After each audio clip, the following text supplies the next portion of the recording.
Hello everyone, welcome back to another video from OTC Fish Keeper.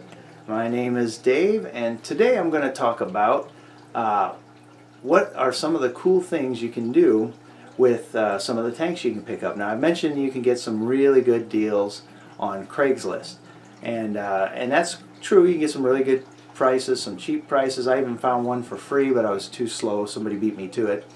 But a lot of times if you go to your friends and your family and you tell them that you're interested in creating a fish room or you're trying to find some fish tanks, a lot of people have fish tanks in their attics or in their basements that they tried and they're not using anymore, and they'll give them to you for free. And in a couple of cases in point, I've got a 10-gallon tank at home right now full of guppies.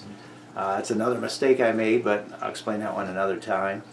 But when my nephew Caleb turned 7, I gave him the 10-gallon tank to see, if he liked it, if he was interested in fish, and to see how it went over. And a couple of years went by, he liked it a lot, and then his little brother turned 7, Sam.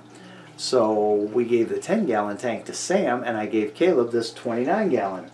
I also got this one for free because a friend of mine tried fish, didn't work for him because he didn't understand about taking care of them, so he basically raised fish to death.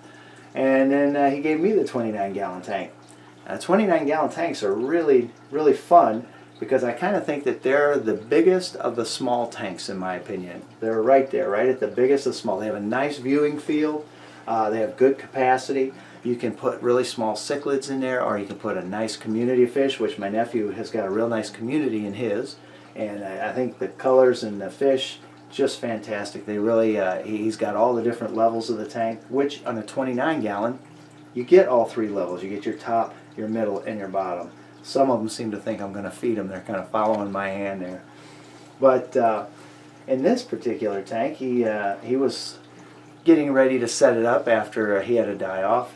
And I gave him some of my guppies, and then they all died, and we couldn't figure out why they died. So we put in another group of guppies, and sure enough, they died too. So come to find out, I was doing a little research, and I discovered something called old tank syndrome. We had this tank set up for about 6 years, but we never actually changed the water because the fish inside were healthy and everybody was doing good. Turns out you need to make those water changes no matter what.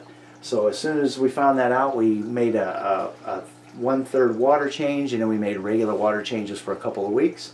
Put some more guppies in there, and they are doing just fantastic. Right now he's got 5 guppies in there, trying to hide a little bit there, but they're all swimming around. Maybe they'll chase my finger. Now they're busy chasing each other right now, which is why I have so many guppies. But the guppies are doing great, and he had also picked up some hatchet fish. You see he's got just a real beautiful hatchet fish here. I shouldn't have touched the tank. He thinks it's dinner time now. It's got a couple of real beautiful hatchet fish, and we had also picked up 5 of those, and 3 died, and I suspect that was probably the old tank syndrome.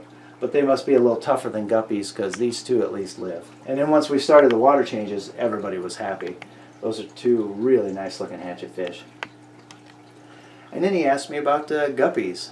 For some reason, a lot of people think that you can't keep guppies with other fish. Oh man, look at this guy go. Right now, his guppy's over here trying to eat some of his eggs, and we'll talk about the eggs in a second. I'm sorry, his beta is trying to eat some eggs. But yeah, I explained to him that betas are perfectly fine in a community tank. Betas just don't like other betas. That's all. You don't want to put 2 male betas in the same tank.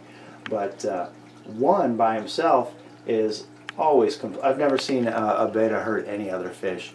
Some people say they might hurt brightly colored fish, but they're so slow moving that if a fish doesn't want to fight, the beta can't do anything about it. It's like if a sloth tries to pick a fight with you, you just walk away. And in the case of the beta, the fish just swim away. Most of them are, in fact, all of them are faster than the beta. And the beta is doing really well in there. He doesn't pick on anybody. He swims around, just minding his own business.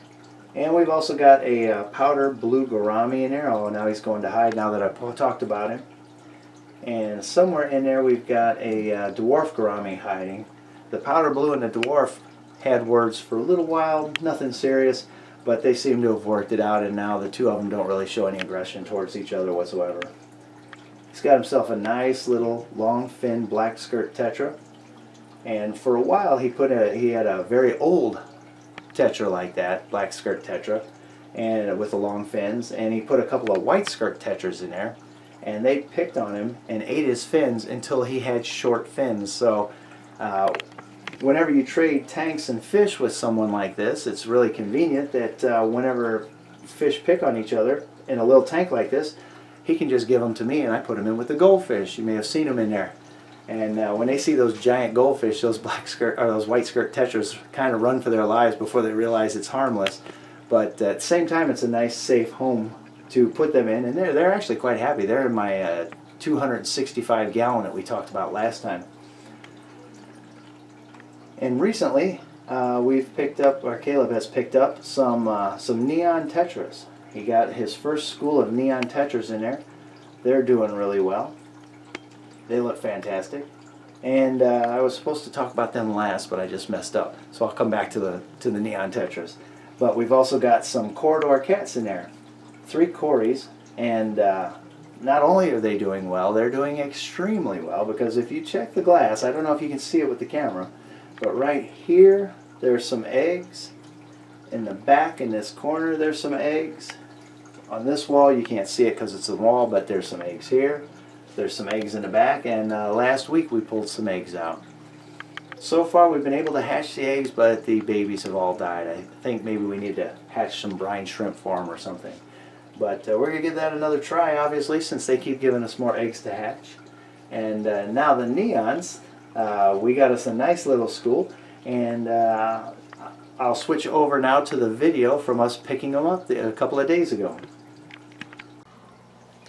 Okay, today we went to the fish store and picked up some neon tetras for my nephew's 29-gallon tank. We've been floating them for about 20 minutes now, and now we're going to take them out of the bag in a very, very tiny, you might need some help on that, very, very tiny net. Just so we don't mix the fish store water with the tank water. And he got some neon tetras. He got a nice school of 9 of them, so that they can school together very nicely. With tetras like that, especially the neons, you definitely want to have a nice size school. Otherwise they get stressed and they get very uncomfortable. Anything less than 6 is really just too much. At least 6 or more, but 8, 9 is much better. And there they are. Look at that. Great little school.